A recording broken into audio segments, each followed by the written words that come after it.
ఈరోజు ఆంధ్రప్రదేశ్లో మరి ముఖ్యమంత్రి గారు అయినటువంటి నారా చంద్రబాబు నాయుడు గారి మాటలు ఆయన చెప్పే మాటలు వింటే చాలా బాధాకరంగా ఉంది.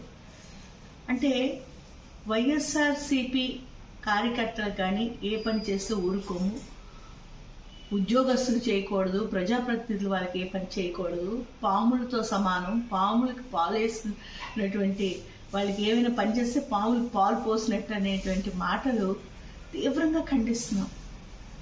ఇది ఏమైనా సమంజసమా?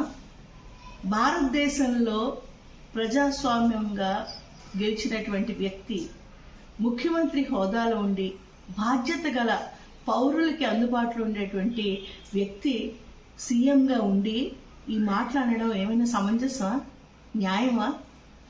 అక్కడ భారతదేశంలో ఏ ముఖ్యమంత్రి కానీ ప్రధానమంత్రి కానీ మాట్లాడలేదు, సరికదా? ప్రపంచంలో కూడా ఏ ముఖ్యమంత్రి కానీ ప్రధానమంత్రి కానీ ప్రజాస్వామ్యం పరంగా గెలిచినటువంటి ఏ వ్యక్తి అయినా సరే, ఏ హోదాలో ఉండేటువంటి రాజకీయ నాయకుడైనా సరే చరిత్రలో ఎక్కడ కూడా ఇలాంటి మాట్లాడలేదు.